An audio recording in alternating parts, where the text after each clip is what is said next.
Le design fait partie du branding, c'est-à-dire de l'identité de ta marque.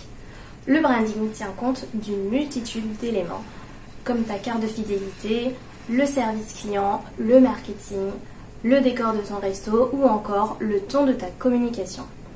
C'est l'image et le sentiment qu'ont les clients de ton restaurant. Le branding t'aide à acquérir de nouveaux clients et à gagner leur confiance, ainsi qu'à les fidéliser. Salut, moi c'est Nadia, directrice artistique chez Je Bosse dans la restauration. Et aujourd'hui, on va parler en détail de la partie design du branding de ton restaurant. C'est comment traduire le concept de ton restaurant, ses valeurs, son histoire, en éléments physiques, grâce par exemple à un logo qui interpelle, un aménagement qui reflète l'esprit de ton restaurant, des éléments de communication et une signalétique qui donneront envie à tes clients non seulement de tester tes produits, mais de dépenser plus et de revenir plus souvent. Dans cette vidéo, je vais te donner des astuces de design très précises que tu pourras mettre en application pour qu'au moment de l'ouverture de ton resto, tu puisses recevoir tes clients sereinement, leur offrir une expérience agréable et leur donner envie de revenir.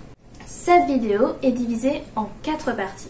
La première partie concernera la vitrine ou la façade de ton restaurant. Il est important de la soigner car ça donne une première idée de l'ambiance de ton restaurant.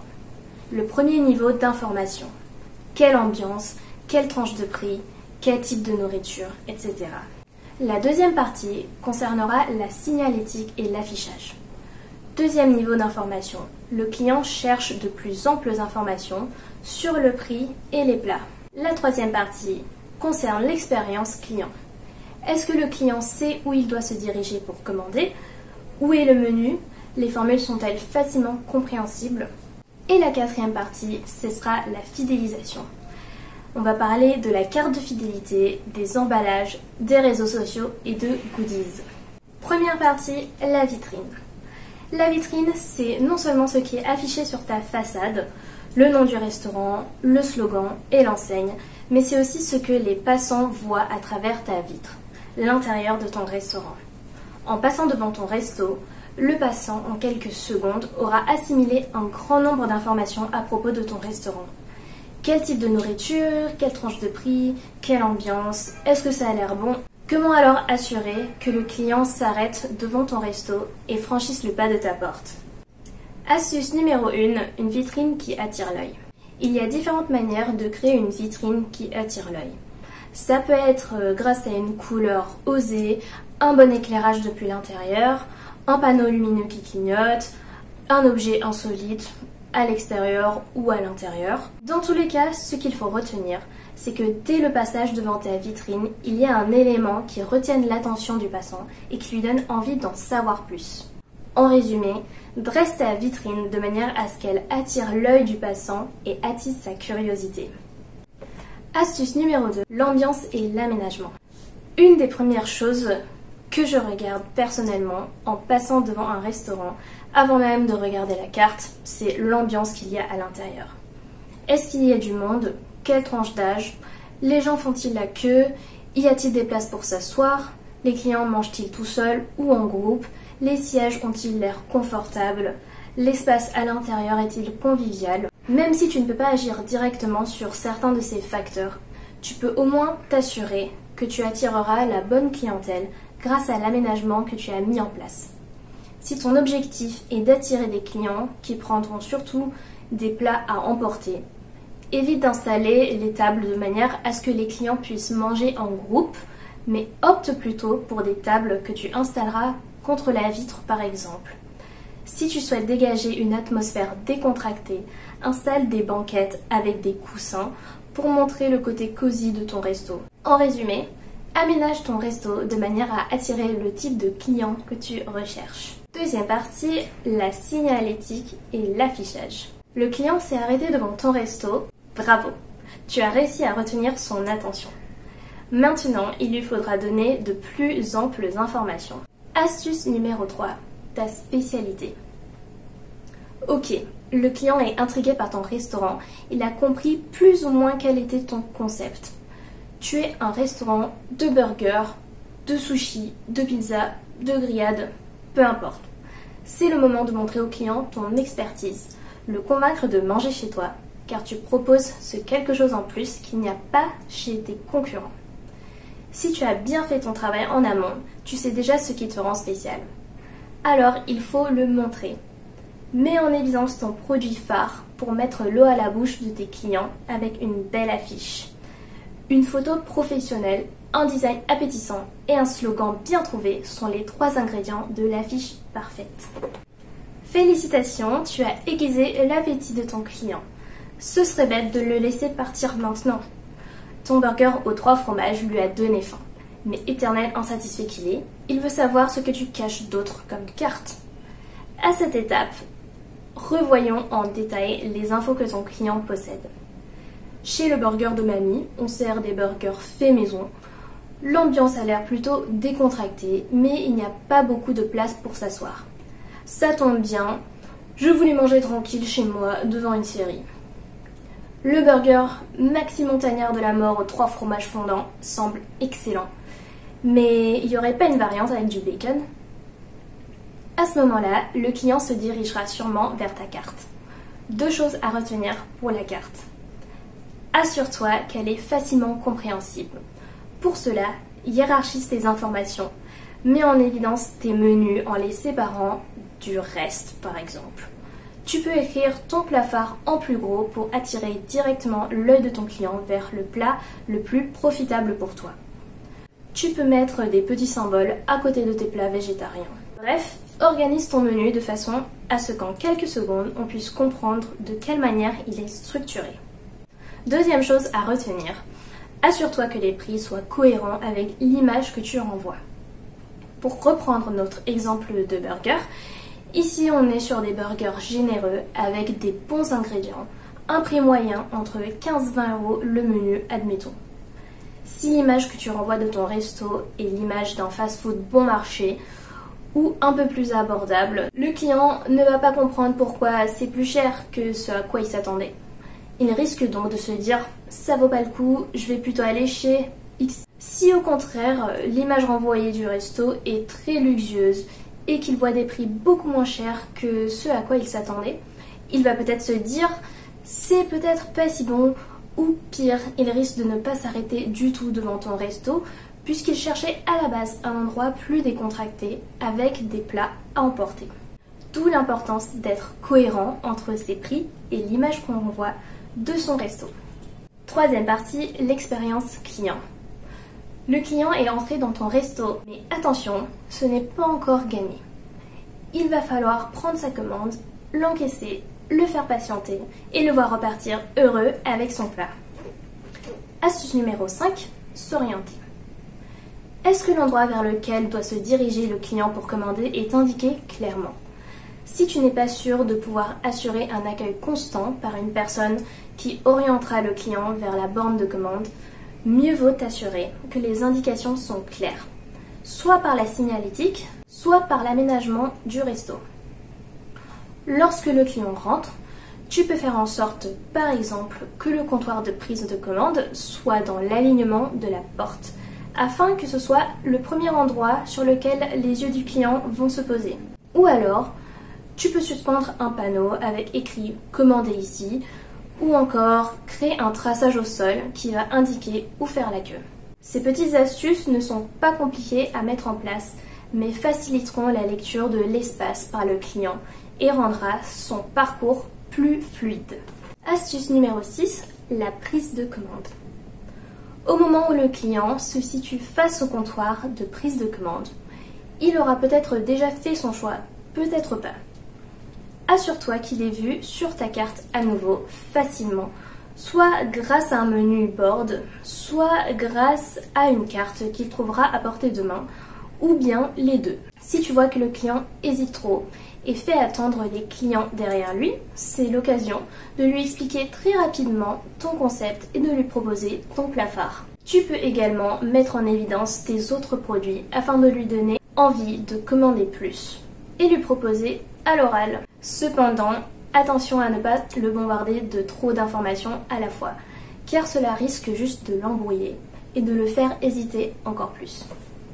Une manière très simple et commune d'inciter le client à dépenser plus c'est de lui proposer de compléter sa formule avec un dessert ou une boisson par exemple. Visuellement, il est important de hiérarchiser les informations en fonction du parcours de ton client.